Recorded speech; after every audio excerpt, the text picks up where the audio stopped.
सोमवार का शाम है। रात शाम 6 बजे से शब्बात शुरू हुआ है, क्योंकि बाइबल का दिन शाम से शुरू होता है। शनिवार शुरू हुआ है आज शाम से, इसलिए शब्बात शालोम।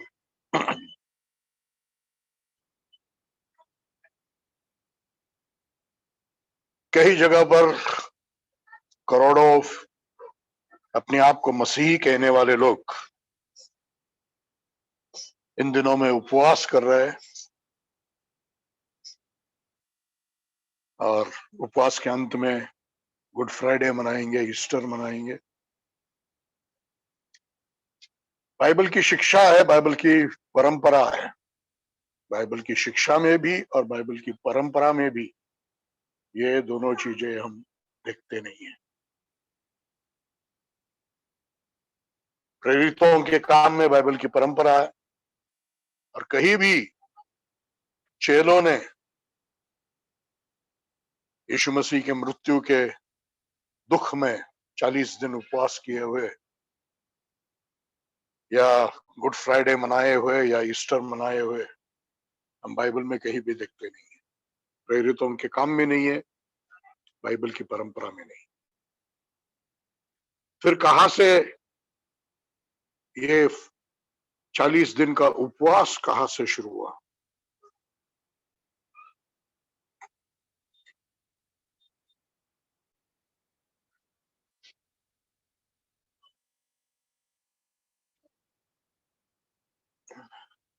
पुराने बाबिलोनियन धर्म, बाबिलोनियन रिलीजन से मालूम होता है कि निम्रोद और सेमारिस, इनका बेटा तन्नुस था,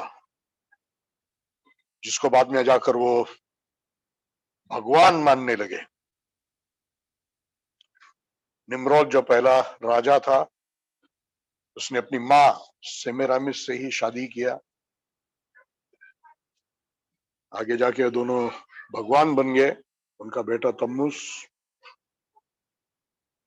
लोग उसको भी भगवान मानने लगे। कहते हैं कि वो शिकार के लिए चला गया, शिकार में मारा गया। तो उसकी पत्नी थी अस्तेरा, जिससे ईस्टर का नाम आ गया। ईस्टर का त्योहार मनाया जाता है। यीशु मसीह के जन्मदिन से पहले ही ईस्टर मनाया, पहले से, बहुत सालों पहले से, हजारों सालों पहले से ईस्टर मनाया जाता था, अस्तेरा देवी के का त्योहार बनकर। उसने अपने पति के मौत के दुख में दुख मनाया। उसकी माँ तन्मुस की माँ सेमेरामिस ने भी दुख मनाया और बाद में वही परंपरा लग गया कि हर महीने, हर साल में एक महीना लोग दुख मनाते थे। वो महीने का नाम ही तामुस हो गया। इजरायली कैलेंडर में भी वो नाम आ गया तामुस, यीशु मसीह के जन्म से पहले ही। तो ये उपवास और प्रार्थना वहां से आ गया, जिसका बाइबल से और बाइबल की परंपराओं से कोई संबंध नहीं है।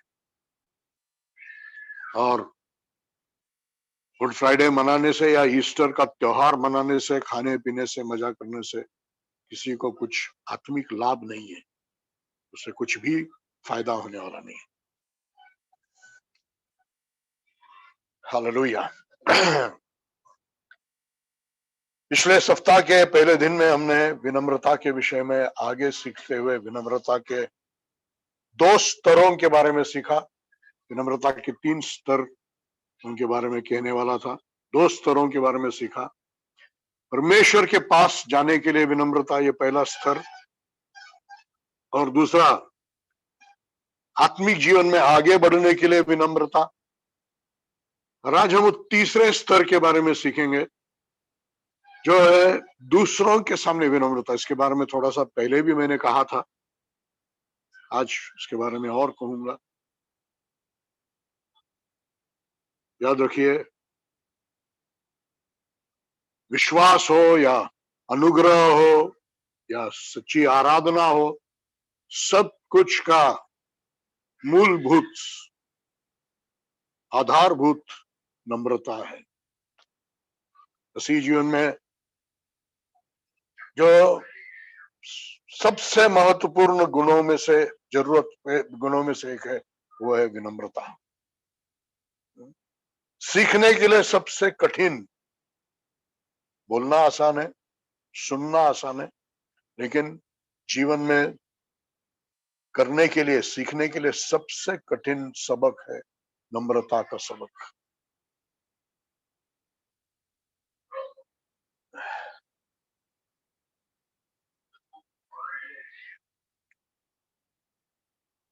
आज विनम्रता का तीसरा स्तर के बारे में हम सीखेंगे। पहला यूहन्ना 4 अध्याय का 20वां वचन आज हम पढ़ेंगे। यूहन्ना का पहला पत्री 4 अध्याय 20वां वचन।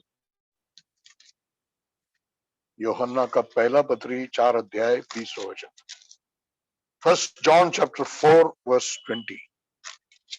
यदि कोई कहे मैं परमेश्वर से प्रेम करता हूँ और अपने भाई से घृणा करे तो वह झूठा है, क्योंकि जो अपने भाई से जिसे उसने देखा है प्रेम नहीं करता, तो वह परमेश्वर से जिसे उसने नहीं देखा प्रेम नहीं कर सकता। हालेलुया। जो प्रेम के विषय में सही है, वही बात विनम्रता के विषय में भी सही। यदि हम कहेंगे हाँ मैं विनम्र हूं, और यदि हम हमारे दिखाई देने वाले भाई बहनों के सामने, हमारे बातचीत में, हमारे व्यवहार में विनम्र नहीं है, तो परमेश्वर के सामने हम विनम्र नहीं है। दिखाई देने वाले लोगों के सामने यदि हम नम्र नहीं है, तो हम परमेश्वर के सामने नम्र नहीं है। तो दूसरों के सामने विनम्रता, दूसरों के साथ में विनम्रता, इसके बारे में सीखने के समय में सबसे पहले बात यह समझना है कि जो मनुष्य से अपनी बातचीत में, अपने व्यवहार में विनम्र है, वो ही परमेश्वर के सामने विनम्र है। फिर पति का पत्नी के साथ घर में, पत्नी के पति के साथ, सास और बहू के आपस में, काम के जगह पर, हम अपने आप को धोखा नहीं देना। वहां पर यदि हम घमंड से पेश आते हैं, तो हम अपने आप को धोखा दे रहे हैं कि हम परमेश्वर के सामने विनम्र हैं। हालेलुया। मनुष्य के सामने विनम्रता कैसे प्रकट होना है या होता है? फिलिपियों की पत्री 2 अध्याय 3 और 4 वचन हम पढ़ेंगे। फिलिपियों की पत्री 2 अध्याय 3 और 4 वचन। Philippians chapter 2 verses 3 and verse 4। स्वार्थ और मिथ्या ज्ञान से कोई काम न करो, परंतु नम्रता पूर्वक अपनी अपेक्षा दूसरों को उत्तम समझो। फिर से पढ़िए। स्वार्थ और मिथ्याभिमान अभिमान, कोई काम न करो। स्वार्थ से कुछ मत करो, अभिमान से कुछ मत करो। आगे, परंतु नम्रता पूर्वक अपनी अपेक्षा दूसरों को उत्तम समझो। अपनी अपेक्षा दूसरों को उत्तम समझो। स्वार्थ से कुछ नहीं करना, दूसरों को अपने से उत्तम समझना। चौथा वचन, तुम में से प्रत्येक अपना ही नहीं परंतु दूसरों के हित का भी ध्यान रखे। दूसरों के हित का भी ध्यान रखे। यह दूसरों के साथ विनम्रता। जो हृदय से विनम्र है, जब वो दूसरों के साथ व्यवहार करता है, तो उसके व्यवहार में ऐसे होता है, दूसरों को अपने से श्रेष्ठ समझेगा, अपने आप की नहीं, वो दूसरों की सोचेगा। स्वार्थ से या व्यर्थ अभिमान से कुछ नहीं करेगा, कुछ बोलेगा नहीं। ये दूसरों के साथ विनम्रता है। पढ़िए इफिसियों की पत्री 5वां अध्याय का 21वां वचन। Ephesians chapter 5 verse 21।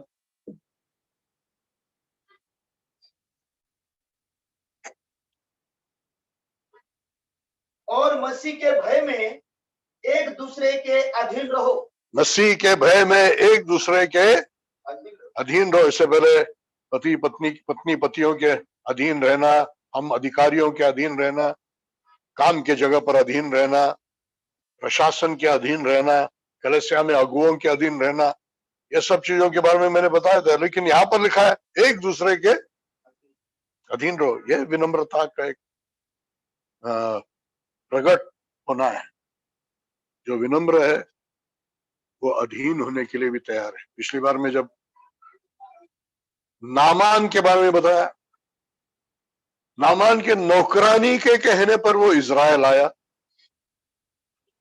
और जब गुस्सा होकर वापस लौट रहा था तो उसके नौकरों ने कहा, क्या होता है, बड़ी बात तो नहीं कहा है, नहाने के लिए कहा है, कर दीजिए ना। तो उन्होंने उस नौकर के कहने का क्या हुआ, उसने अधीन हुआ। हालेलुया। परमेश्वर के डर में एक दूसरे के अधीन रहो। ये है विनम्रता का प्रकट होना। पहले पत्रुस का 5वां अध्याय 5वां वचन। लेकरं गोंधळ करत असतील तर प्लीज बाहेर घेऊन जावं त्यांना।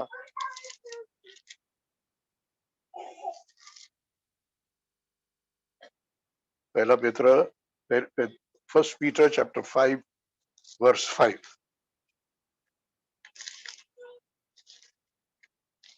इसी प्रकार के नवयुवकों, तुम भी प्राचीनों के अधीन रहो, और तुम सबके सब एक दूसरे के प्रति विनम्रता धारण करो, क्योंकि परमेश्वर अभिमानियों का तो विरोध हिंदी करता में है। कुछ मिसिंग है। ये all of you be subject one to another and be clothed with humility. एक दूसरे के अधीन रहो और नम्रता परिधान किए हुए रहो। जैसा मैंने नामान का उदाहरण बताया, फायदा हुआ उसको, बड़ा सेनापति होकर भी अपने सिपाहियों का सुनने के कारण उसको फायदा हुआ। हालेलुया। एक दूसरे के अधीन रहो। यह है विनम्रता का मनुष्य के बीच में प्रकट होना। हम पढ़ेंगे उत्पत्ति का 13 अध्याय 5वां वचन से लेकर पढ़ेंगे। उत्पत्ति 13 अध्याय। अब लूत के पास भी, जो अब्राहम के साथ साथ आया था, भेड़ बकरियां, गाय बैल और तंबू थे। वह भूमि उसके एक साथ रहने के लिए पर्याप्त नहीं थी, क्योंकि उनके पास इतनी अधिक संपत्ति थी कि वे एक साथ ही न।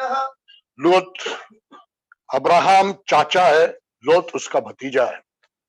अब्राहम को परमेश्वर ने कहा अपने पिता के घर को छोड़कर जो देश को मैं बताता हूं वहां चला जा। लूत के साथ, क्षमा कीजिए, अब्राहम के साथ लूत भी निकला, लेकिन आगे जाकर इनके भेड़ बकरियां सब इतना ज्यादा हो गया कि वो एक साथ रह नहीं सकते थे। 7वां वचन पढ़िए। अब्राहम के पशुओं के चरवाहों तथा लूत के पशुओं के चरवाहों के बीच झगड़ा हुआ। हाँ, अब्राहम के चरवाहों के बीच और लोत के चरवाहों के बीच झगड़ा होने लगा।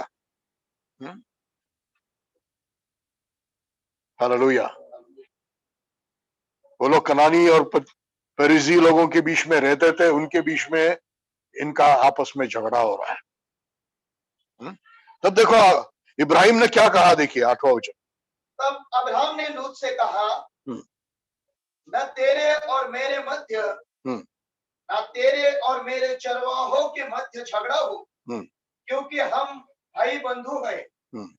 क्यों तेरे सामने सारी भूमि नहीं पड़ी है, इसलिए मुझसे अलग हो जा। यदि तू भाई और जाए तो मैं दाई ओर जाऊंगा, यदि तू दाई ओर जाएगा तो मैं बाई ओर चला जाऊंगा। तब लूत ने आंखें उठाकर यरदन की नदी की घाटी को देखा कि वह यहोवा के बगीचे की तरह है, सोर के मार्ग तक मिस्र देश की भूमि की तरह भली भांति सिंचित है। उस समय तक यहोवा ने सदम और अमोरत का नाश नहीं किया था। हालेलुया। हालेलुया। यहाँ पर हम सोच रहे हैं मनुष्यों के बीच में नम्रता के विषय में, मनुष्यों के साथ नम्रता। हमने देखा फिलिपियों की पत्री से, स्वार्थ से कुछ नहीं करेंगे, व्यर्थ अभिमान से कुछ बोलेंगे नहीं, करेंगे नहीं, दूसरों को अपने से अच्छा समझेंगे, अपने आप के नहीं दूसरों के बारे में भी सोचेंगे, एक दूसरे का अधीन रहेंगे, नम्रता पहने रहेंगे। इस प्रकार से हमको नम्रता से लोगों के साथ में रहना है। ये तीसरा स्तर है नम्रता का। हालेलुया। और इसका एक अच्छा उदाहरण इब्राहिम है। पुराने नियम में, लेकिन फिर भी इब्राहिम का उदाहरण देखिए। दोनों के चरवाहों में झगड़ा हो रहा है, बहुत भेड़ बकरियां बहुत हो गया है। चाचा है, लूत उसका भतीजा है, फिर भी इब्राहिम देखो कितनी नम्रता से अपने भतीजे के साथ पेश आता है। क्या कह रहा है? हम भाई है। ऐसे नहीं कह रहा है कि मैं चाचा और तू भतीजा है। क्या कह रहा है? हम भाई है। दूसरी बात, हम लोगों के बीच में रहते हैं, हमको आपस में झगड़ना नहीं चाहिए। विनम्रता का स्वभाव ये है, झगड़ेंगे नहीं। पति पत्नी हो, बाप माँ और बच्चे हो, या भाई भाई में हो, हम झगड़ेंगे नहीं। ये विनम्रता है जो दूसरों के साथ में है। हालेलुया। और उससे बढ़कर इब्राहिम कह रहा है, यदि तू दाएं जाए तो मैं बाएं जाऊंगा, यदि तू उत्तर को जाए तो मैं दक्षिण को जाऊंगा, तू चुन ले। ऐसे नहीं कह रहा है मैं चाचा हूं, मैं यहां जा रहा हूं, तू वहां चला जा। अलग होना ही पड़ रहा है तो तू अच्छी भाग ले, तुझे जो चाहिए तू ले ले, अच्छा हिस्सा तू ले लिए। हालेलुया। यह है विनम्रता, यह है नम्रता जो हमें होना चाहिए दूसरों के साथ रहने के समय में। 13 अध्याय में ही देखिए,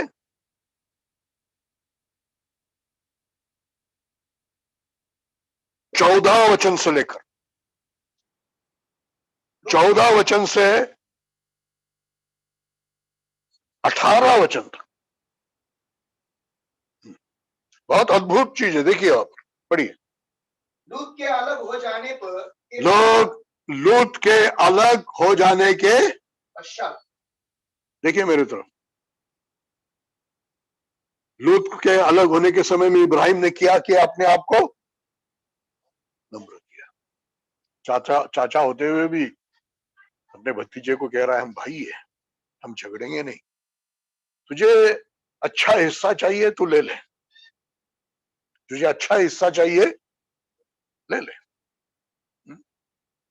अच्छा भाग लेने दिया।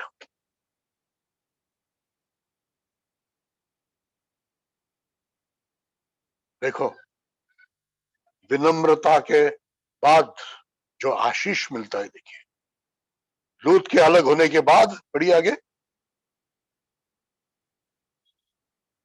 यहोवा ने अब्राहम से कहा, अब अपनी यहोवा इब्राहिम को प्रकट हुआ, कैसे हुआ मालूम नहीं, लेकिन इब्राहिम से यहोवा ने बात किया। Praise the Lord। हम अपने आप को ऊंचा उठाएंगे, प्रभु का हमसे बातचीत रुक जाएगा। हम अपने आप को विनम्र करेंगे मनुष्य के सामने, प्रभु हमसे बात करेगा। आगे बढ़िए। यहोवा ने अब्राहम से कहा, अपनी आंख उठा और जिस स्थान पर तू है वहां से उत्तर, दक्षिण, पूर्व और पश्चिम हम्म। चारों ओर दृष्टि डाल, हम्म। क्योंकि जितनी भूमि तुझे दिखाई देती है, जितनी भूमि तुझे दिखाई देती है, परमेश्वर उससे कह रहा है, हाँ, उस सबको मैं तुझे और तेरे वंश को सदा के लिए दूंगा। मैं तेरे वंश को सदा के लिए हालेलुया, दूंगा। हालेलुया। हालेलुया। और आगे 16 वचन, मैं तेरे वंश को हम्म। पृथ्वी की धूल के समान बढ़ाऊंगा। अभी तक बच्चे नहीं है, लेकिन परमेश्वर कह रहा है मैं तेरे वंश को पृथ्वी के धूल के समान बढ़ाऊंगा। हाँ, इसलिए यदि कोई पृथ्वी के हम्म। धूलिकण हम्म। गिन सकेगा, हम्म। तभी तेरे वंशजों की गिनती भी हो सकती है। हालेलुया। इसलिए परमेश्वर कह रहा है उठ, पढ़िए 17 वचन, उठ, उस भूमि की लंबाई और चौड़ाई में चल फिर, क्योंकि यह मैं तुझे देता हूँ। हालेलुया। देखो, ये परमेश्वर से आशीष, भूमि का वतन इब्राहिम को कभी मिला? जब उसने अपने आप को, अच्छा भाग उसने लोत को दे दिया, और लोत तो स्वार्थी, हरियाली देखकर चला गया, अच्छा भाग ले लिया, परमेश्वर के बगीचे के समान, मतलब ईदन बगीचे के समान और मिस्र देश के समान हरियाली से भरा हुआ, भेड़ों को चराने के लिए अच्छी जगह चुन लिया। वैसे तो उस समय में जो भाग इब्राहिम को मिला वो तो थोड़ा सा सूखा हुआ भाग था, बारिश होगा तो हरियाली रहेगी, ऐसा भाग था, लेकिन परमेश्वर ने उसको आशीष दिया। एक तो ये भूमि तेरे बच्चों के बच्चों का हमेशा के लिए रहेगा, और दूसरा तेरे वंशज कितने रहेंगे? पृथ्वी के धूल के इतना कोई गिन नहीं पाएगा, इतना होंगे। नम्र होने के बाद उसको परमेश्वर का आशीष। हालेलुया। लोत ने अच्छा भाग ले लिया, अच्छा हिस्सा ले लिया। परमेश्वर क्या कह रहा है, देखिए 15 अध्याय का पहला वचन, इन बातों के पश्चात यहोवा का यह वचन दर्शन में अब्राम के पास पहुंचा, अब्राम मत डर, मैं तेरी ढाल हूँ, तेरा प्रतिफल अति महान होगा। हालेलुया। मैं तेरा ढाल हूं और मैं तेरा महान प्रतिफल हूं। लूत ने भूमि लिया, परमेश्वर किसको मिला? Praise the Lord. अब्राहम को परमेश्वर मिल गया। परमेश्वर कह रहा है मैं तेरा हूं, मैं तेरा ढाल हूं, मैं तेरा प्रतिफल हूं। Praise the Lord.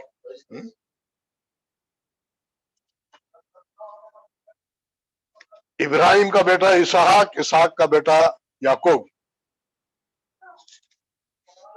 उसी किताब का 32 अध्याय में हम जाएंगे।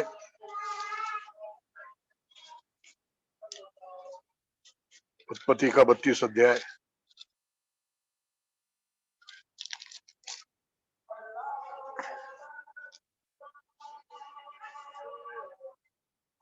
बत्तीस अध्याय में याकूब की कहानी है। हालेलुया। 31 अध्याय में भी याकूब की कहानी है। हम देखते हैं कि याकूब बहुत बड़ा धोखेबाज, साजिश करने वाला, भाई के साथ बेईमानी करने वाला, और अंत में धोखेबाज होने के कारण, बेईमानी करने के कारण, साजिश करने के कारण उसको भगोड़ा बनना पड़ा, भाग जाना पड़ा। हालेलुया। लेकिन जब वो एसाव के डर से भाग रहा था, तब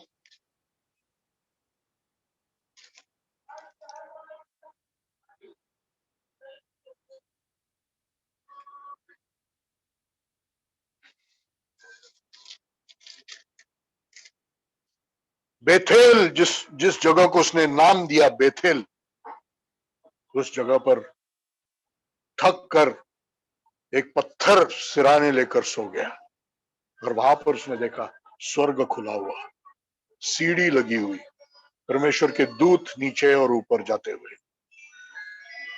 हालेलुया। वहां पर परमेश्वर का एक व्यक्तिगत पहचान याकूब को हुआ।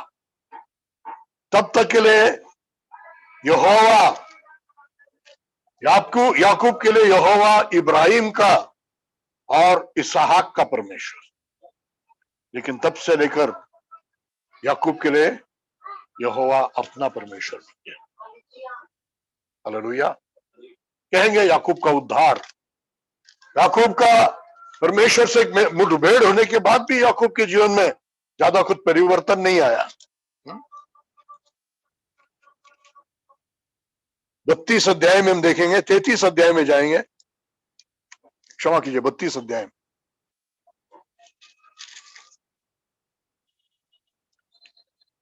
24 वचन से लेकर 24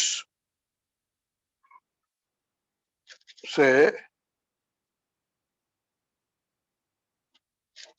28, 24 से 28, 32 अध्याय 24 से 28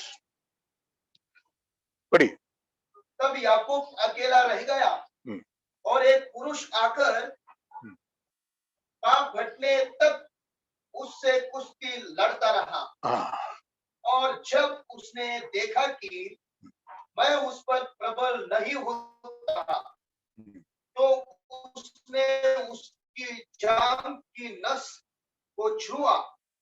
इसलिए याकूब की जांघ की नस कुश्ती लड़ते समय जोर से उखड़ गई। तब उसने कहा, मुझे जाने दे, क्योंकि भोर होने वाला है।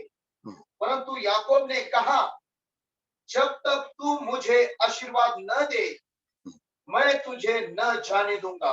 तब उसने पूछा, तेरा नाम क्या है? उसने कहा, याकूब। तब उसने कहा, अब से तेरा नाम याकूब नहीं, परंतु इस्राएल होगा, क्योंकि तू परमेश्वर से और मनुष्य से लड़कर प्रबल हुआ है। Praise the Lord. याकूब बड़ा बनना चाहता है, उसको पहलौठा का अधिकार चाहिए, पहलौठा बनना चाहता है, लेकिन सब कुछ अपनी बुद्धि और अपनी चतुराई और अपनी ताकत से, फिर उसमें धोखा करना पड़े, साजिश करना पड़े, बेईमानी करना पड़े, वो भी करने के लिए तैयार है। उसकी माँ उसको सहायता करने के लिए तैयार, बेईमानी करके, धोखा करके, पहलौठापन, बड़ा बनना चाहता है, बड़ा बेटा बनना चाहता है। भाग जाना पड़ा, लेकिन बीच में परमेश्वर का मुलाकात हुआ, वहां से परमेश्वर उसे आशीष देने लगा। लेकिन उसका जो ये खुद की ताकत, खुद की बुद्धि, खुद की शक्ति से चलना, यही तो घमंड का मूल है। नम्रता वहां पर शुरू होता है जहां पर हम खुद को खत्म करते हैं, स्वयं खत्म होता है, वहां से विनम्रता शुरू होती है। हालेलुया। अभी भी स्वयं की शक्ति में जी रहा है, वापस लौट रहा है, तब परमेश्वर के साथ, परमेश्वर के दूत के साथ उसका जो मुठभेड़ हो गया, उसका वर्णन है यहाँ पर। वहां पर भी उसको छोड़ने के लिए तैयार नहीं, कुश्ती खेल रहा है। हम भी ऐसे ही, अपनी इच्छा को हम छोड़ने के लिए तैयार नहीं रहते। अपनी बुद्धि से चलना, अपने ताकत से चलना, अपनी मर्जी, अच्छा करेंगे, फिर भी कैसे करेंगे? अपनी ताकत से करेंगे, अपने आप से करेंगे। ये अपने आप का जीवन, अपने आप वाला जीवन याकूब के समान हम भी छोड़ने के लिए तैयार नहीं। ये कुश्ती पवित्र आत्मा बहुत नम्रता से उसकी इच्छा हमारे जीवन में पूरा करना चाहता है, और वही बात हम अपनी ताकत से, अपनी मर्जी से, अपनी शक्ति से खुद होकर कर नहीं चाहते। तो उसमें क्या चलता है? कुश्ती। हालेलुया। लेकिन परमेश्वर के दूत ने क्या किया? उसके जांघ को स्पर्श किया। उसका नस उखड़ गया। सबसे ताकतवान शरीर का अंग है ये दोनों, टांग और जांग। उसकी हड्डी अगर टूट गई या उसका नस अगर उखड़ गया, मनुष्य पूरा फिर किसी के साथ लड़ाई कर सकता है, किसी के साथ ताकत आजमा सकता है? खत्म, कमजोर हो गया। परमेश्वर ने के दूत ने उसके जांग को स्पर्श करके किया, उसका नस उखड़ गया, खत्म, उसकी शक्ति खत्म, निस्सहाय हो गया, लिपटने लगा परमेश्वर के दूत से, और अब भीख मांग रहा, मुझे आशीष दे। हालेलुया। आशीष मिला, और उसके बाद कैसे चल रहा है? लंगड़ा बन गया। हमको भी लंगड़ा बनना है, अपनी ताकत में, अपने स्वयं में, अपनी बुद्धि में, खुद के भरोसे में हमको क्या बनना है? लंगड़ा बनना है। अपने स्वयं शक्ति का अंत होना है। Praise the Lord. तभी हमारे जीवन में एक सही विनम्रता, एक सच्चा विनम्रता तभी हमारे जीवन में आ सकता है। Praise the Lord. लोगों के साथ में विनम्रता का जो स्तर है वो इस प्रकार का है, जैसे हम झगड़ा नहीं करेंगे, हम अपने आप को दूसरों से बड़ा नहीं समझेंगे, अगर अलग भी होना पड़ा तो दूसरों को बड़ा हिस्सा देने के लिए, अच्छा हिस्सा देने के लिए तैयार। हालेलुया। अपनी चालाकी से, अपनी बुद्धि से, अपनी ताकत से अच्छा भी बात हमको नहीं करना है। अच्छा करने के लिए भी अपनी चालाकी, अपनी बुद्धि, अपनी ताकत को लेना नहीं, परमेश्वर के भरोसे ही जीना है। Hallelujah, praise the Lord. अपने आप की ताकत से, चतुराई से, बेईमानी से भी क्यों ना हो, अपने आप को ऊंचा उठाना नहीं है, हमको अपने आप को नीचा करना है। परमेश्वर हमको ऊंचा उठाएगा। हालेलुया। हम देखेंगे 34 अध्याय में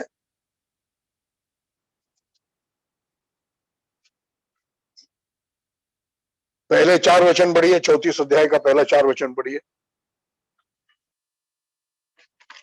उत्पत्ति 34 अध्याय का पहला 4 वचन। फिर लिया की पुत्री दीना, जो याकूब के द्वारा उत्पन्न हुई थी, उस देश की लड़कियों को देखने के लिए बाहर गई। क्षमा कीजिए, 33 अध्याय, चैप्टर 33 वर्सेस 1 to 4। जब याकूब ने अपनी आंखें उठाकर देखा कि एसाव 400 पुरुष साथ लिए चला आ रहा है, तब उसने लिया और राहेल तथा दोनों दासियों के बीच बच्चों को बांट दिया। तब उसने दासियों और उसके बच्चों को तो सबसे आगे, फिर लिया और उसके बच्चों को, और सबसे पीछे राहेल और यूसुफ को रखा, परंतु वह स्वयं उसके आगे निकल गया और तब तक अपने भाई के स्वभाव बदल गया याकूब का। एसाव जो उसको मार डालने पर तुला हुआ था, क्योंकि उसने उसका आशीष को चुराया था, धोखा देकर चुराया था, बेईमानी से। उसने सुना था अपनी मां से कि एसाव उसको मार डालने वाला, इसलिए वो भाग गया था। अभी वही एसाव 400 लोगों को लेकर आ रहा है, क्या करेगा पता नहीं। हालेलुया। पहले होता तो सबको आगे छोड़ता और खुद पीछे रह जाता, लेकिन अब सबके आगे याकूब है। Praise the Lord. स्वभाव बदल गया, और क्या कर रहा है देखिए, पढ़िए 3रा वचन। परंतु वह स्वयं उससे आगे निकल गया और जब तक अपने भाई के निकट न पहुंचा, उसने 7 बार भूमि पर गिरकर उसे दंडवत किया। हालेलुया। दूर से ही क्या करते आ रहा है? दंडवत करते आ रहा है, दंडवत करते आ रहा है, 7 बार दंडवत करते आ रहा है। 7 एक पूर्णता का शब्द है। पूरी तरह से उसने अपने आप को क्या किया? नम्र किया, नम्र किया, नम्र किया। Praise the Lord.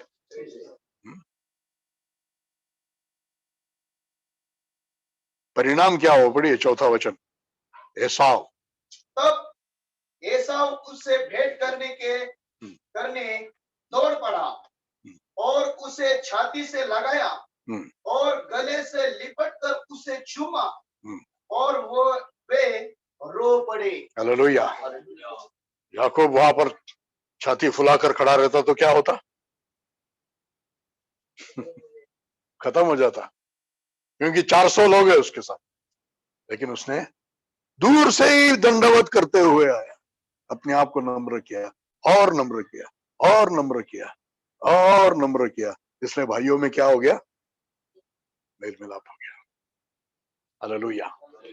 शायद हमारे जिंदगी में भी परमेश्वर ने मुझे भी ये बात से सिखाया, हमारे जिंदगी में भी कोई इंतजार कर रहा है मेल मिलाप करने के लिए, इंतजार कर रहा है हम अपने आप को नम्र करने का। जब हम अपने आप को नम्र करेंगे क्या हो जाएगा? मेल मिलाप हो जाएगा। अपने आप को दूर से दंडवत करते हुए, नम्र करते हुए याकूब नम्र होते हुए एसाव के पास आ गया। एसाव तो उसको गले से लगा लिया, सीने से लगा लिया, चुम्बन करते हुए प्रेज़ द लॉर्ड रोने लगा। हालेलुया। मेल मिलाप हुआ भाइयों में, झगड़ा सब खत्म हो गया। इस प्रकार का विनम्रता हमारा भी लोगों के साथ होना चाहिए। हमको परमेश्वर से प्रार्थना करना है। और याद रखिए, विनम्रता सिर्फ प्रार्थना करने से नहीं आता, हमारा निर्णय है। हमको निर्णय लेना है, मैं अपने आप को नम्र करूंगा। उस निर्णय के लिए शायद आपके पास 1 सेकंड भी नहीं होगा। 1 सेकंड में आपको कुछ बोलना है, उससे पहले आपको नम्र लेना है। मैं बोलूंगा नहीं, या मैं बोलूंगा तो भी सही बोलूंगा। कुछ करने से पहले आपके पास सिर्फ 1 सेकंड का अवधि होगा, उसके अंदर निर्णय लेना, नहीं मुझे नम्र होना है, मैं नम्रता से काम करूंगा। हालेलुया। लेकिन ये निर्णय हमारा है, हमारे निर्णय के आगे परमेश्वर कुछ नहीं करेगा। Praise the Lord. हालेलुया। हम पढ़ेंगे मत्ती 6 अध्याय का 2 वचन।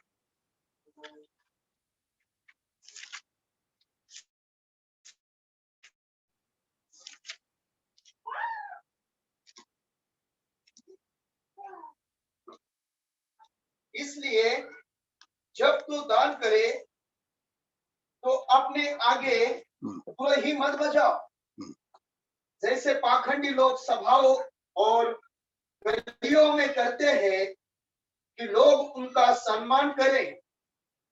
मैं तुझसे सच सच कहता हूं कि वे अपना प्रतिफल पूर्ण रूप से पा चुके हैं। Praise the Lord. विनम्रता के 3 स्तरों को हमने देखा। परमेश्वर के पास आने के लिए विनम्रता, मसीह जीवन में बढ़ने के लिए विनम्रता, दूसरों के साथ में विनम्रता। इब्राहिम और याकूब के उदाहरण से हमने सीखा। अभी हमारा विषय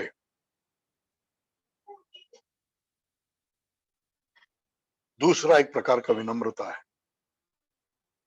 पाखंडी विनम्रता। विनम्रता इतना अच्छा एक सद्गुण है जो सबको पसंद आता है, इसलिए बहुत लोग उसका क्या करते हैं? ढोंग करते हैं। ढोंगी विनम्रता। अभी तक हमने सच्ची विनम्रता के बारे में सीखा, लेकिन संभालना है कि विनम्र बनने की कोशिश में या विनम्र बनने की इच्छा में कहीं हम पाखंडी न बन जाए, ढोंगी विनम्रता करने वाले हम बन जाए। हालेलुया। यीशु मसीह के समय में फरीसी लोग थे जिनको लोग बहुत पवित्र समझते थे, सबसे पवित्र लोग समझते थे, लेकिन वो कैसे थे? मनुष्य का आदर सम्मान पाने के लिए सब कुछ करने वाले लोग थे। दान धर्म भी करेंगे, लेकिन तुरही बजा कर करेंगे ताकि लोग देखे कि ये दान धर्म कर रहा है, इतना अच्छा आदमी है, दान धर्म करने वाला है। ढोंग, दिखावा। पढ़िए मत्ती 23 अध्याय का 5वां वचन।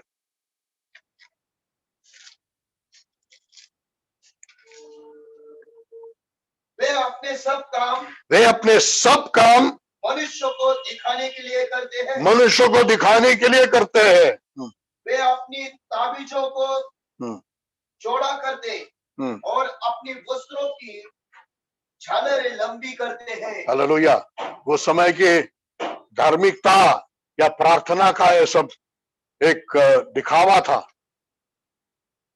वो अपने सब काम मनुष्य को दिखाने के लिए करते हैं। हालेलुया। प्रभु यीशु मसीह किसके बारे में कह रहा है? पढ़िए दूसरा वचन। शास्त्री और फरीसी। शास्त्री और फरीसी, जिनको लोग सबसे पवित्र और धार्मिक लोग समझते थे, उनके बारे में यीशु मसीह कह रहा है कि वो अपने सब काम मनुष्यों को दिखाने के लिए करते हैं। क्या हमारा जीवन ऐसा है? हम अच्छा भी करते हैं, विनम्रता से पेश आते हैं, क्योंकि हमारे अंदर का उद्देश्य क्या है? मनुष्यों ने देखकर कहना है कि ये नम्र है। महात्मा गांधी ने कहा, I like your Christ, I don't like your Christians, your Christians are so unlike your Christ. मुझे तुम्हारा मसीह पसंद है, लेकिन मुझे तुम्हारे मसीह ही पसंद नहीं है। मसीह लोग पसंद नहीं है। तुम्हारे मसीह लोग बिल्कुल मसीह के असमान है, बिल्कुल मसीह के असमान है, मुझे वो पसंद नहीं है। महात्मा गांधी ने कहा। हालेलुया। तो सबसे पहले ढोंग या पाखंड क्या है? ग्रीक में उसका शब्द है रूपोक्रेटस, जिसका अनुवाद होगा एक्टर, अभिनेता। जो ऐसे व्यक्ति का वर्णन करता है जो वो नहीं है, उसका वो दिखावा करता है।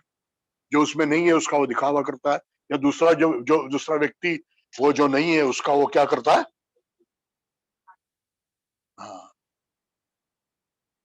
उसका दिखावा करता है या उसका नाटक करता है। हालेलुया। विनम्रता का नाटक नहीं चाहिए। हमारे जीवन में हमको विनम्रता का नाटक नहीं चाहिए। परमेश्वर को विनम्रता का नाटक नहीं चाहिए। सच्ची विनम्रता, जिसमें ये नाटक करने वाला जो खुद है, स्वयं है, वो ही खत्म हो गया। स्वयं का अंत हुए बगैर विनम्रता की शुरुआत नहीं होता है। जहां पर खुद का मान सम्मान स्थान बड़ापन स्वार्थ स्वयं है, वहां पर विनम्रता नहीं हो सकता है। हालेलुया।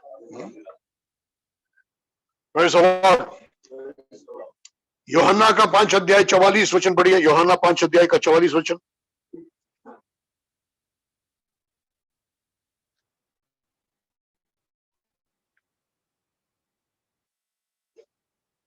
तुम कैसे विश्वास कर सकते हो जबकि तुम स्वयं एक दूसरे से आदर चाहते हो? देखिए मेरे तरफ देखिए, क्यों प्रभु यीशु मसीह ने कहा कि ये शास्त्री, ये फरीसी पाखंडी है, ढोंगी है? क्योंकि अपने सब काम दूसरों ने देखने के लिए करते हैं। क्यों करते हैं लोग ऐसा? दूसरों ने देखने के लिए अपने सब काम करते हैं। क्योंकि उसका कारण यहाँ पर है, क्योंकि वो लोगों का क्या चाहते हैं? आदर चाहते हैं। और वो लोगों का आदर क्यों चाहते हैं? क्योंकि वो क्या है? अहंकारी है, घमंडी है। आदर क्यों चाहते हैं? क्योंकि अहंकारी है। दूसरे आदर करते हैं तो थोड़ा सा अच्छा लगता है क्या? छुपकर आदर की इच्छा हमारे अंदर है क्या? वो आदर चाहना ही अहंकार का जड़ है, और जहां पर आदर चाहना है वहां पर अहंकार है, और जहां पर आदर चाहना है वहां पर हम जो कुछ बोलेंगे करेंगे वो दूसरों को देखने की, दूसरों ने देखने के लिए करेंगे। हालेलुया। प्रेरितों का काम 5 अध्याय में हम जाएंगे।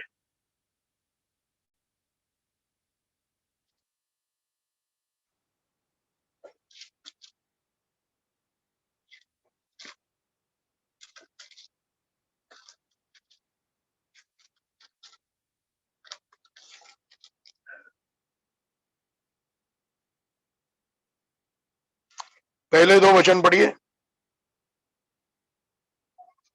परंतु हनन्याह नामक एक व्यक्ति ने और उसकी पत्नी सफेरा ने कुछ भूमि बेचकर उसके मूल्य में से कुछ अपने लिए रख छोड़ा। उसकी पत्नी को तो इसकी पूर्ण जानकारी थी, तब उसका कुछ भाग लाकर हनन्याह ने प्रेरितों के चरणों पर रख दिया। हालेलुया। यहां पर देखिए, उस समय पहली कलीसिया ऐसी थी जहां पर स्वार्थ नहीं था, अहंकार नहीं था। अहंकार नहीं है इसलिए स्वार्थ नहीं, और इसलिए कोई भी व्यक्ति कोई भी वस्तु मेरा है नहीं कहता था। सब कुछ सबका था, सब कुछ। कितना अद्भुत है। अंतिम कलीसिया भी ऐसी होगी, यीशु मसीह की दुल्हन बनने वाली कलीसिया भी ऐसी होगी। सब कुछ कलीसिया में, मेरा जो भी है मेरे कलीसिया में भाई बहनों का है। मुझसे ज्यादा जरूरत अगर किसी को है तो वो उसका वापर कर सकते हैं, मैं उनको दे दूंगा। मेरा है करके मैं पकड़ा नहीं रहूंगा। तो लोग क्या करते थे, गरीबों की जरूरत को देखकर या दूसरों की जरूरत को देखकर अपनी भूमि को बेचकर उसका पैसा लेकर प्रेरितों के पास लेकर आते थे। खुद जाकर देते नहीं थे, प्रेरितों के पास लाकर देते थे, और वो गरीबों के जरूरत में खर्चा करते थे। हालेलुया। तो ऐसे लोगों को जरूर कलीसिया में आदर मिलता होगा।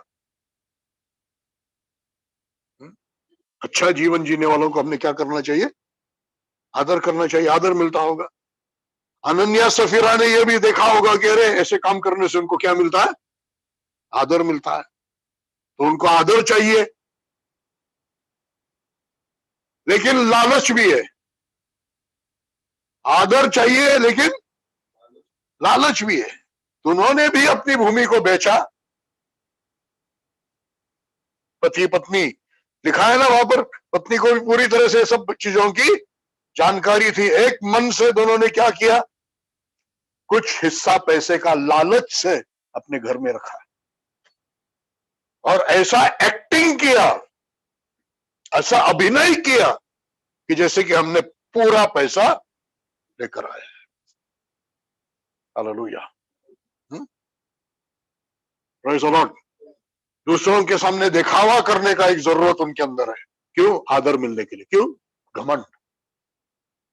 इस घमंड जिसके द्वारा उनके अंदर ये इच्छा हुआ, चाहत निर्माण हुआ कि हमको लोगों का आदर चाहिए, जिसके कारण उन्होंने वो अभिनय किया, एक्टिंग किया,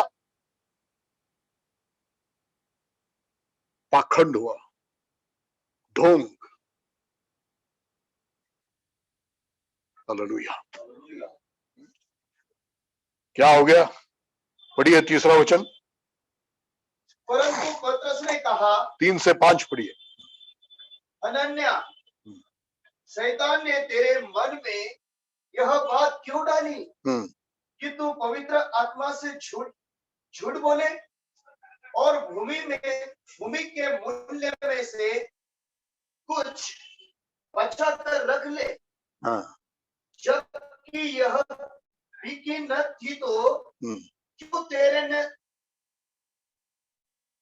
जबकि वह बिकी नहीं थी तो क्यों तेरी नहीं थी, और बिकी जाने के बाद भी क्या वह तेरी ही अधिकार में न थी। मतलब क्या है? बेचने की जरूरत नहीं थी, बिकने से पहले तेरा ही था, बिकने के बाद भी तेरा ही, उसमें से कुछ हिस्सा निकाल कर, ये इतना पैसा मिला मुझे, लेकिन उसमें से इतना मैंने लिया, इतना दे रहा हूं करके सच बोलता तो क्या फर्क पड़ता था? हालेलुया। लेकिन झूठ किसने मन में डाला? अपने पाप को छुपाने के लिए, जो हमारे अंदर कमजोरी है उसको छुपाकर अच्छा बताने के लिए, जब हम पाखंड करते हैं तो कौन ये विचार हमारे मन में डालता है? शैतान हमारे विचार में डालता है। हालेलुया। आगे बढ़िए। तूने अपने मन में ऐसा करने का विचार क्यों किया? हाँ, तूने मनुष्य से नहीं परंतु परमेश्वर से झूठ बोला है। पाखंड करने वाले तो मनुष्य के सामने नहीं करते, अभिनय एक्टिंग मनुष्य के सामने नहीं हो रहा है। किसके सामने हो रहा है? परमेश्वर के सामने हो रहा है। आगे बढ़िए, क्या हो गया? इन शब्दों को सुन के ही हनन्याह गिर पड़ा और उसने दम तोड़ दिया, मर गया। और सब सुनने वालों पर बहुत भय छा गया। हाँ, तब जवानों ने उठकर उसके शव को पकड़ कपड़े में लपेटा और बाहर ले जाकर उसे दफना दिया। हालेलुया। शायद रोज के जीवन में बहुत पाखंड करते होंगे, बहुत झूठ बोलते होंगे, बहुत दिखावा करते होंगे, शायद कुछ होता नहीं होगा, लेकिन जब पवित्र आत्मा का कार्य होता है, जब रिवाइवल रहता है, उस समय में यदि पाखंड करेंगे तो खुला किया जाओगे। परमेश्वर का दंड आएगा, परमेश्वर न्याय करेगा। हालेलुया।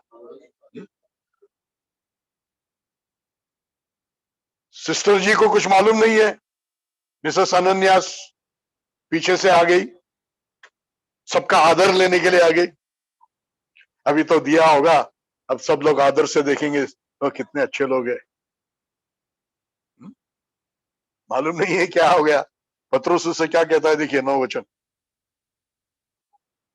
तब पतरस ने उससे 9 से 11 पढ़िए।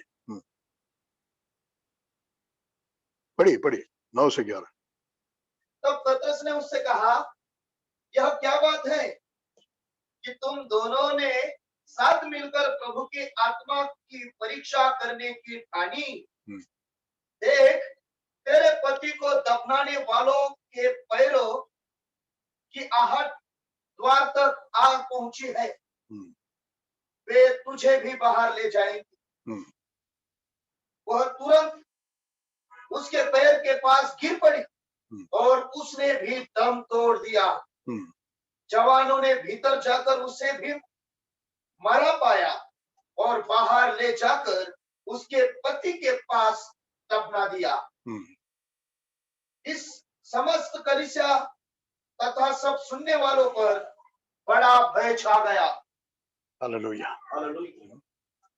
पति पत्नी ने मिलकर नाटक किया, अभिनय किया, एक्टिंग किया, परिणाम क्या हो गया?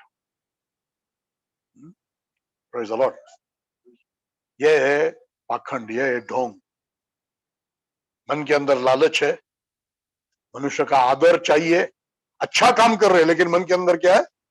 लालच है, मनुष्य का आदर चाहिए, इसलिए दिखावा कर रहे हैं, अभिनय कर रहे हैं, एक्टिंग कर रहे हैं।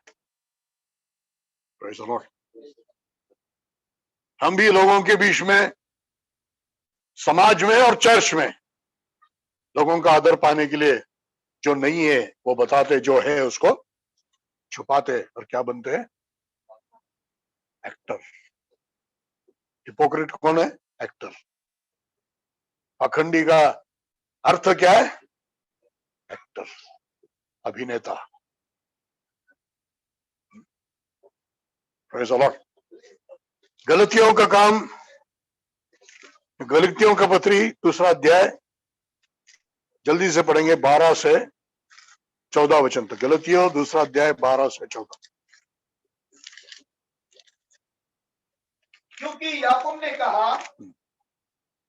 से कुछ लोगों ने आने से पूर्व वह गैर यहूदी के साथ भोजन किया करता था।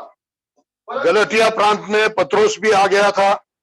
गलतिया प्रांत में ज्यादातर लोग अन्य जाति से यीशु मसीह पर विश्वास करने लगे हुए लोग हैं। पत्रोस उनके साथ में बिल्कुल उनके समान रहा, खा पी कर रहा। यरूशलेम से कुछ लोग आए याकूब के पास से। वो लोग पुराने नियम को पकड़े चलने वाले लोग थे। उनकी शिक्षा ये थी कि हाँ, यीशु मसीह पर विश्वास करना चाहिए, लेकिन खतना भी करना चाहिए, पुराने नियम के त्योहारों को भी मानना चाहिए। लेकिन पौलुस कहता था कि नहीं, नियम शास्त्र के कामों से नहीं, बल्कि विश्वास से ही उद्धार होता है। हालेलुया। पत्रुस इससे सहमत था। पत्रुस उनके साथ में आकर उनके समान रहा, खाया पिया। लेकिन जब ये लोग आ गए यरूशलेम से, उसने अपने आप को उनमें से अलग करके उनके साथ में जाकर बैठा। क्या किया उसने? पाखंड। क्यों किया? मनुष्य के डर से। मनुष्य के डर से ढोंग। वहां पर आदर सम्मान चाहने के लिए ढोंग, लालच से ढोंग। यहां पर मनुष्य के डर के कारण ढोंग। हालेलुया। Praise the Lord. तब देखिए 14 वचन पौलुस ने क्या किया, देखिए। परंतु यह देखकर कि 13 और 14 शेष यहूदियों ने भी इस कपट में उसका साथ दिया, यहाँ तक कि बरनबास भी उन लोगों के कपट के कारण बहक गया। मतलब बरनबास भी, अरे पत्रुस कर रहा है तो वो भी वो ढोंग करने लगा, अपने आप को अलग कर दिया। हालेलुया। लेकिन पौलुस देखिए 14 वचन। परंतु यह देखकर कि वे लोग सुसमाचार के सत्य के अनुसार आचरण नहीं कर रहे हैं, हाँ, तो सबके समान मैंने कैफा से कहा, सबके सामने मैंने कैफा से कहा, जब तू यहूदी होकर गैर यहूदियों के सदृश आचरण करते हो और यहूदियों की तरह नहीं, तो गैर यहूदियों की तरह आचरण करने के लिए क्यों विश्वास करते हो? Praise the Lord. पौलुस इस ढोंग में शामिल नहीं हुआ। पौलुस यहूदी है, फरूसी था, यहूदी नियमों के लिए बहुत आवेशी था, उसके लिए वो लोगों को मारता था। लेकिन सच्चाई मालूम हुआ अभी नहीं, वचन की सच्चाई से तड़जोड़ नहीं, ढोंग नहीं करेगा, किसी के डर से ढोंग नहीं। Praise the Lord. तो पाखंड क्या है, ढोंग क्या है, हमको मालूम हो गया। और ये पाखंड सबसे ज्यादा अच्छी तरह से कौन करता है मालूम है? घमंडी व्यक्ति ही करता है। विनम्रता का पाखंड या पाखंडी विनम्रता आपको दुनिया में नहीं मिलेगा ज्यादा, दुनिया में भी बहुत मिलेगा, लेकिन सबसे ज्यादा आपको कहां मिलेगा पाखंडी विनम्रता? चर्च में मिलेगा, मसीह लोगों के बीच में मिलेगा। Praise the Lord. क्यों लोग विनम्रता का ढोंग करते हैं? ये मैंने पहले बताया ना, विनम्रता ऐसा स्वभाव है जो सबको अच्छा लगता है।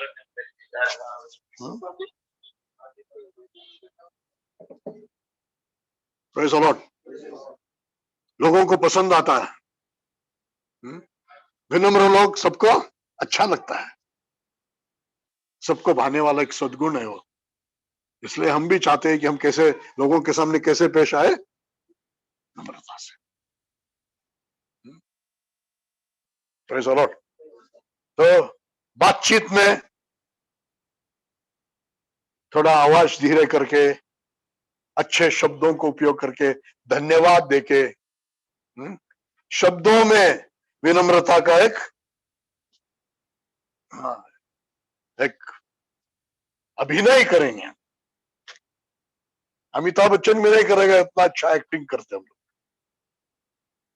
नम्रता का एक्टिंग अमिताभ बच्चन ने चर्च के लोगों से सीखना है। हालेलुया।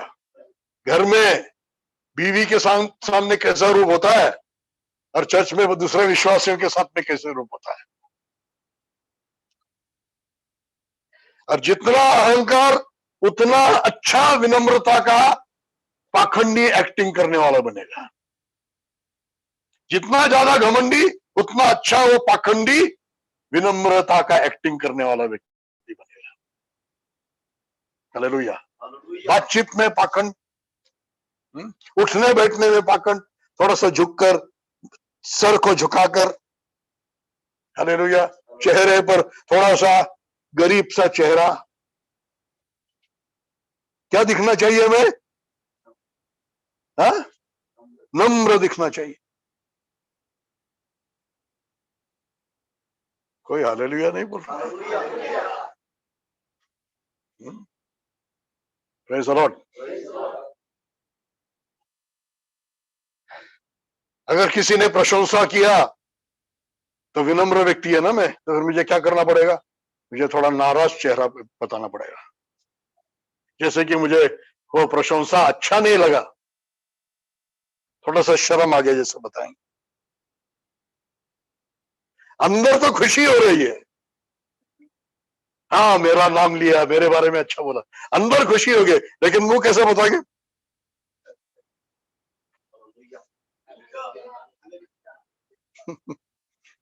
Praise the Lord. मैं छोटे से बड़ा पेंटिकॉस्टल चर्च में हो गया, जहां पर विनम्रता का एक बहुत ही विकृत समझ था।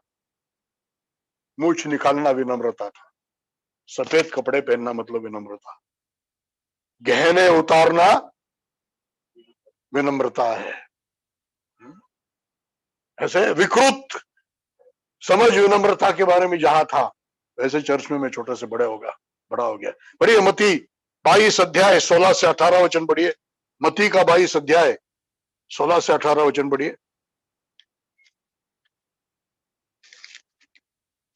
अंत उन्होंने चेलों को हेरोदियों के साथ उसके पास यह कहने को भेजा, हे गुरु, हम जानते हैं कि तू सच्चा है और परमेश्वर का मार्ग सच्चाई से सिखाता है और किसी के प्रभाव में नहीं आता, क्योंकि तू किसी का पक्षपात नहीं करता। इसलिए हमें बता कि तू क्या सोचता है, कैसर को कर चुकाना उचित है या नहीं। देखो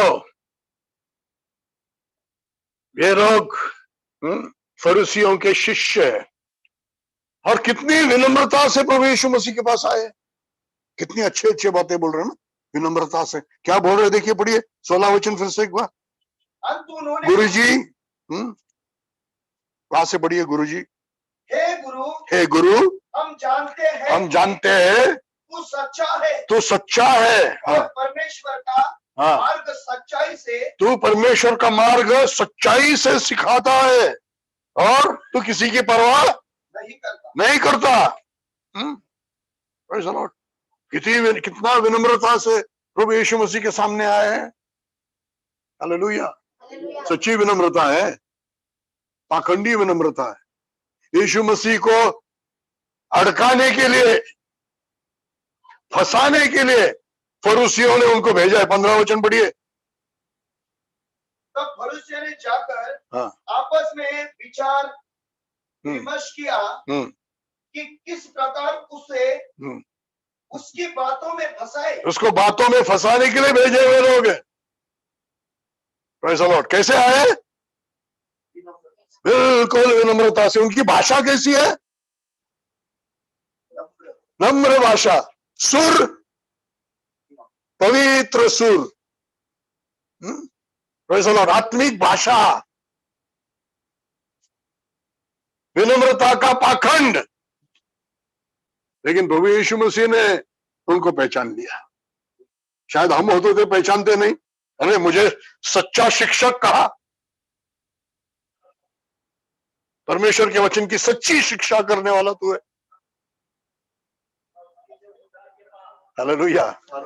यीशु मसीह ने उनको ठीक से पहचान लिया। इसलिए क्या कह रहा है, देखो उसको, उनको यीशु मसीह ने क्या कहा? 18वां वचन। यीशु ने उनकी कुटिलता जानकर कहा, हे कपटियों, तुम मुझे क्यों परख रहे हो? हाँ, कौन कौन है तुम? कपटियों, ढोंगियों, इंग्लिश में you hypocrites, why tempt me you hypocrites, पाखंडियों, मेरी परीक्षा क्यों कर रहे हो? यीशु मसीह ने उनके वो विनम्र पाखंड को भी पहचान लिया, उगाड़ दिया। Praise the Lord, hallelujah. मैंने ये सब किया है, और ये सब जो मैं बोल रहा हूं मेरे जीवन से बोल रहा हूं। हालेलुया।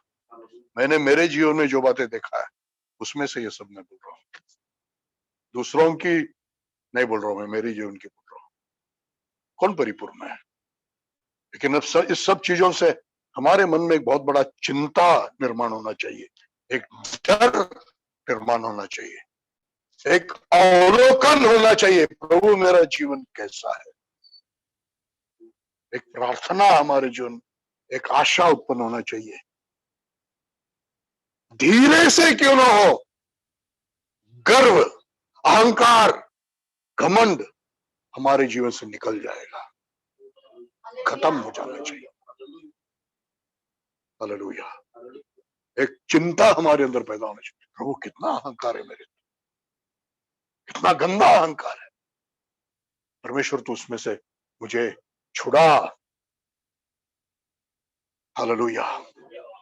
इसलिए सबसे भयानक अहंकार और सबसे सुरक्षित अहंकार, सुरक्षित मतलब कोई पहचानेगा नहीं अहंकार ये कौन सा अहंकार है, कौन सा अहंकार है? पाखंडी विनम्रता, पाखंडी विनम्रता। और सबसे ज्यादा कहां मिलेगा?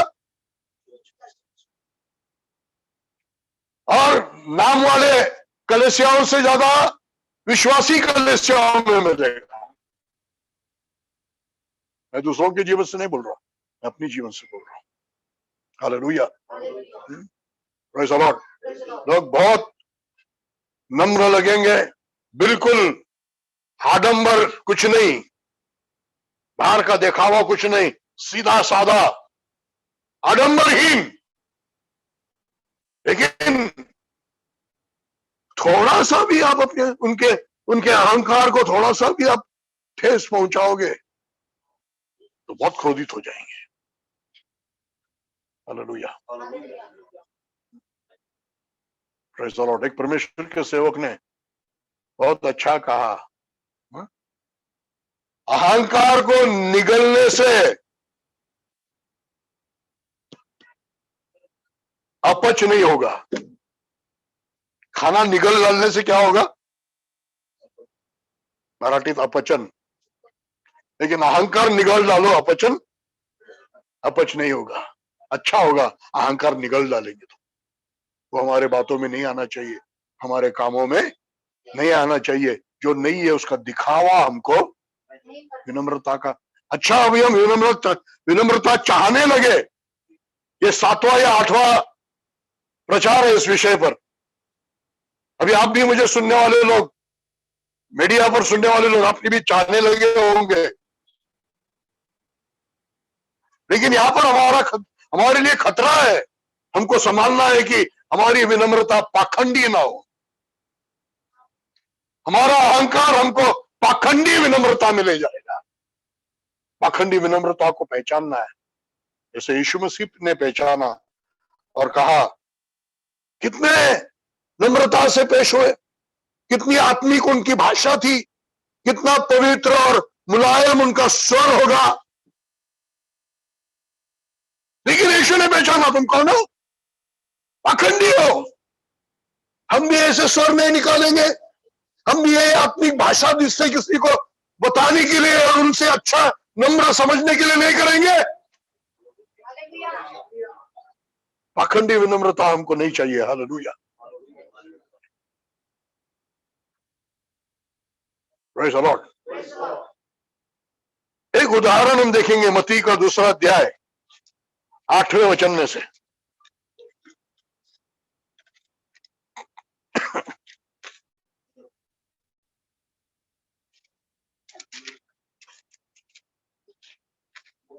और यह कहकर उन्हें बेथलेहम भेजा जाओ उस बालक का सावधानी से पता लगाओ और जब वह तुम्हें मिल जाए तो मुझे समाचार दो कि मैं भी जाकर उसे दंडवत करूं। हालेलुया। कौन कह रहा है? हेरोद। आप जानते हैं ना, राजा आए पूर्व से, परमेश्वर का पुत्र का जन्म हुआ है, संसार के राजा का जन्म हुआ है। उनको परमेश्वर के जो स्टार है वो देखने से उनको मालूम हो गया, वो ढूंढते आए हैं। ये सुनने से हेरोद क्या हो गया? गड़बड़ा गया, गड़बड़ाहट हो गया, उसको डर गया, मेरा सिंहासन जाएगा, मेरा बेटा मेरे बाद में राजा नहीं बनेगा। अंदर डर है, अंदर गड़बड़ा गया है, लेकिन बाहर में कैसे अपने आप को बता रहा है? पाखंडी विनम्रता। जैसे कि उसको वो बच्चे का बहुत फिक्र है, जैसे कि वो भी उसकी जाकर क्या करना चाहता है? दंडवत करना चाहता है। Praise the Lord। पढ़िए उस 8वां वचन फिर से एक बार। और यह कहकर उन्हें बेथेल भेज दिया और जाओ उस बालक का सावधानी से पता लगाओ। हाँ, सावधानी से पता लगाओ, और जब वह तुम्हें मिल जाए तो मुझे समाचार दो, हाँ, कि मैं भी जाकर उसे दंडवत करूं। हाँ, मैं भी आऊंगा, मैं भी उसका क्या बता रहा है? Praise the Lord। हालेलुया। इसलिए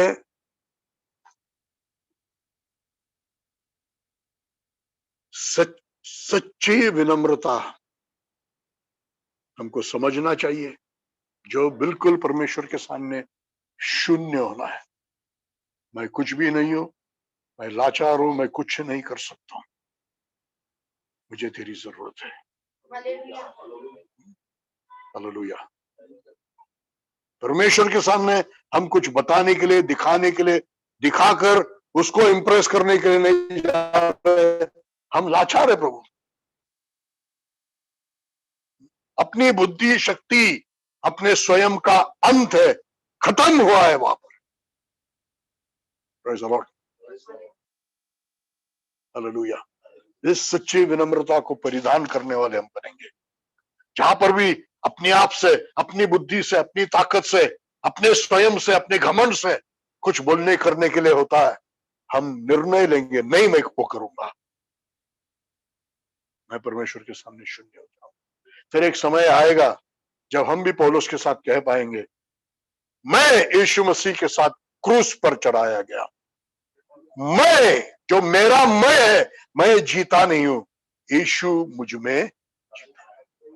यह है विनम्रता का जीवन, यह है सच्चा विनम्रता का जीवन। हालेलुया। Praise the Lord.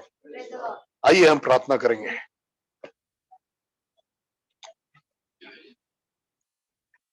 जो कुछ भी मैंने बताया आज मेरे जीवन से मैंने बताया, वचन सुनने के बाद आपको भी आपका जीवन दिखाई दिया होगा। कितना पाखंड हम करते हैं अपने आप को आत्मिक बताने के लिए, विनम्र बताने के लिए, विश्वासी लोगों के सामने एक नम्र और अच्छा विश्वासी बनने के लिए।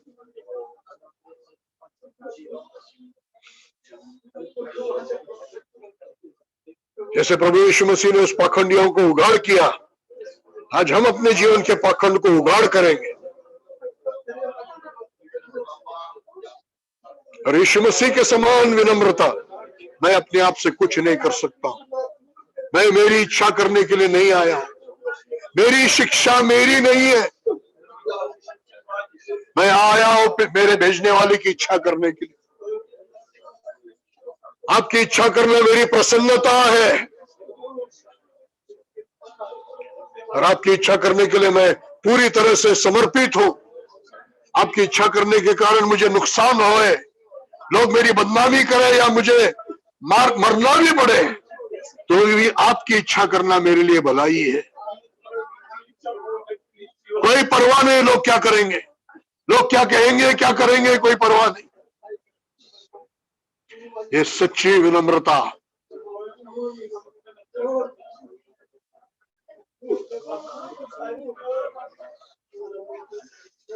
सप्ताह के पहले दिन संडे को भी फिर से एक बार प्रभु के वचन से हम सीखेंगे। सच्चे मसीही विजयी मसीह जीवन जीना चाहते हैं, और विजयी मसीह जीवन का एक बहुत बड़ा रहस्य है विनम्रता, जहां पर हम अपने आप को मरे हुए स्थान में लाते हैं और प्रभु को हमारे जीवन में कार्य करने देते हैं।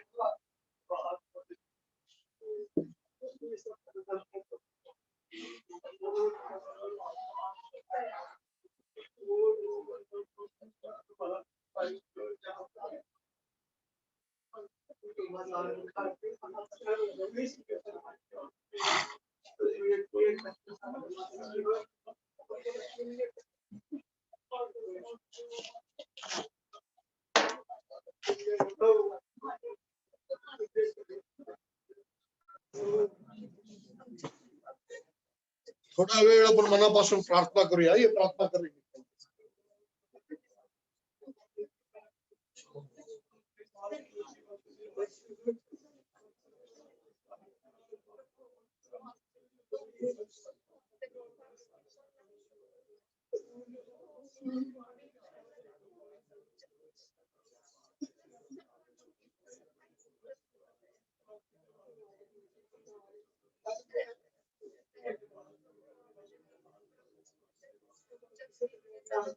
हमने ये भी सीखा कि विनम्रता पवित्र आत्मा का फल है। जितना हम पवित्र आत्मा से भरेंगे और पवित्र आत्मा में जिएंगे, उतना विनम्रता हमारे अंदर से प्रकट होगा। इसलिए हम प्रार्थना करेंगे, परमेश्वर मुझे पवित्र आत्मा से भर।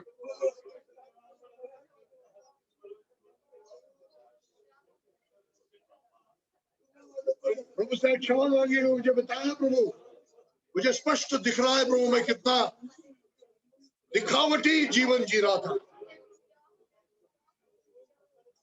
आत्मिकता का अभिनय मैं करता था, विनम्रता का अभिनय करता था, एक्टिंग करता था। मुझे एक्टिंग नहीं चाहिए, मुझे सच्चाई चाहिए।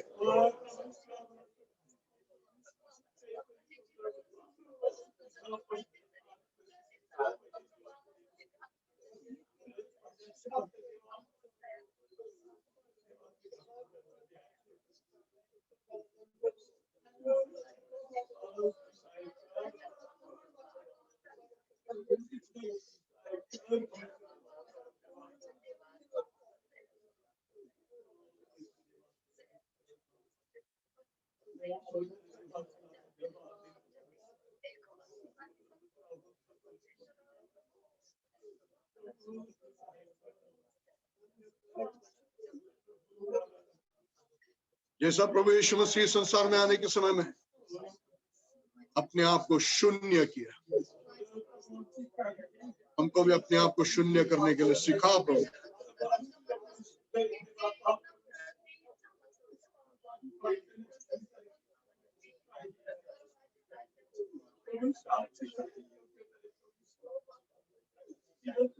जैसा यीशु ने कहा, मैं अपने आप से कुछ नहीं कर सकता हूं,